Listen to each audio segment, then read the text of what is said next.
Chères étudiantes et chers étudiants de la faculté de lettres, langues et sciences humaines de l'Université de Toulon, malgré la distance et cette situation si difficile, mais à laquelle on essaiera de faire face, on reprend aujourd'hui avec cette petite vidéo notre cours. Un cours qui porte sur le stalinisme. 21 janvier 1924, Lénine meurt. À ce moment-là, c'est le futur de la révolution à être mis en discussion. Une lutte farouche pour la succession, une lutte pour le pouvoir, déclenche au sein du groupe dirigeant bolchevique. Et les raisons de ce conflit concernent l'économie. Boukharine propose la poursuite de la NEP, la nouvelle politique économique. Trotsky, à l'inverse, est de l'idée qu'il faudrait développer l'industrie lourde et abandonner la NEP. On assiste en particulier à une lutte très rude entre deux personnalités, pour ainsi dire, fortes, Staline d'un côté et Léon Trotsky de l'autre. Une lutte sur la gestion et le fonctionnement du parti, mais surtout une lutte sur la question de la soi-disant révolution mondiale. Selon Trotsky, la révolution en Russie sera achevée à condition qu'elle soit promue, encouragée dans le reste du monde. C'est la théorie de la révolution permanente. Staline, il est à son tour convaincu que toute tentative de révolution en dehors de la Russie est destinée à l'échec. Et c'est la théorie du socialisme dans un seul pays. 1927. Trotsky n'est plus le commissaire de guerre soviétique, il est expulsé du parti. Il sera obligé de quitter son pays pour devenir protagoniste dans long exil dans plusieurs pays en Europe et en dehors du continent. Et il sera assassiné sur ordre de Staline au Mexique le 21 août 1940. À la fin de cette lutte, pour ainsi dire, intestine, c'est Staline qui s'impose. Il arrive à écarter patiemment tous ses adversaires pour le pouvoir jusqu'à leur élimination. Staline achèvera cette opération en 1928 et entre 1936 et 1938, il organise de nombreux procès contre les vieux collaborateurs et compagnons de Lénine en les accusant de trahison et en les faisant diaboliser par la propagande. Staline devient le chef absolu du parti. En URSS prend forme un régime totalitaire basé sur la dictature personnelle dans Staline, vénéré comme père de la patrie et comme guide unique et infaillible du pays. Staline impose la collectivisation forcée des campagnes, la confiscation de la propriété privée, la déportation des centaines de milliers de familles de koulaks, c'est-à-dire les petits propriétaires accusés, car bourgeois, d'être ennemis du peuple, d'être ennemis de classe. L'URSS se présente donc comme un État socialiste qui a supprimé la propriété privée des moyens de production, considérée comme la source d'inégalité. La tension stalinienne, tension totalitaire, vise à forger une mentalité nouvelle, vise à former un homme nouveau, tout projeté au bien de la collectivité et donc à la réalisation d'une société communiste, d'une société sans classe, qui donnerait à chacun ses besoins et dans laquelle le prolétaire, jusqu'alors asservi par la bourgeoisie, serait enfin libre. Or, en revenant à ce que l'on a évoqué tout à l'heure, comme la révolution communiste doit se faire d'abord dans un seul pays, Pour concurrencer les pays capitalistes, Staline choisit de développer l'industrie lourde, nécessaire à l'installation d'une puissance militaire.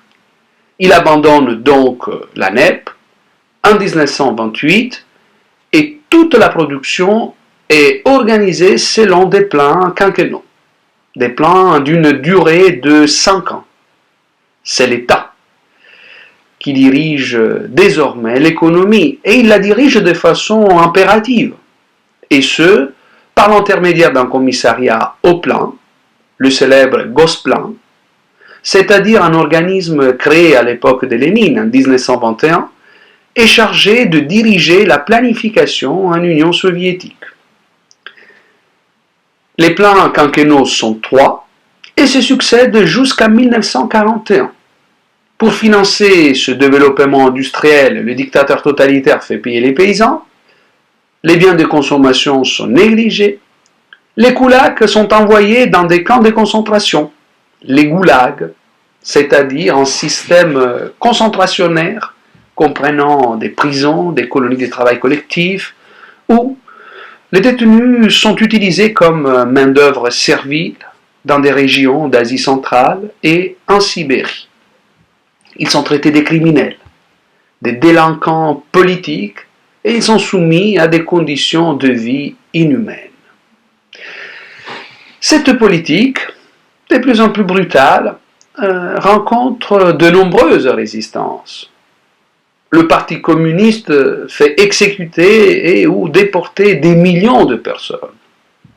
Toutefois, dès la fin du premier quinquennat, les kolkhozes représentent les 70% de la surface cultivée, tandis que les sovkhozes représentent le 10%. On peut donc réfléchir sur un certain nombre d'aspects. L'URSS se dote d'une façade démocratique, si l'on pense à la Constitution de 1936, qui se présente comme la plus démocratique au monde, qui garantirait, contrairement au modèle de la démocratie libérale, une démocratie totale, et qui fonde un État fédéral multiethnique dont les institutions sont désignées au suffrage universel.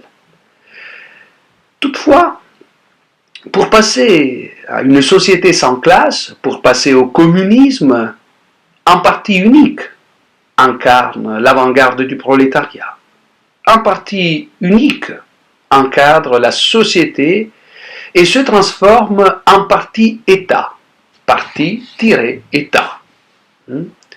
Un parti qui fonctionne sur un principe, le principe du centralisme démocratique, c'est-à-dire la règle de fonctionnement des partis communistes qui impose l'abandon des positions mises en minorité lors de vote, une règle que la direction du parti unique utilise pour imposer sa propre ligne et supprimer toute forme, toute possibilité de critique et d'alternative.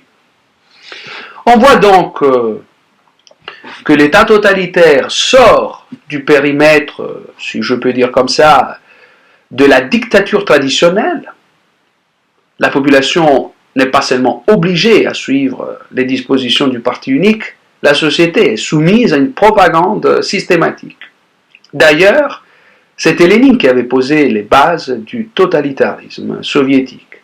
Parti unique, police politique, propagande communiste, encadrement de toute la population.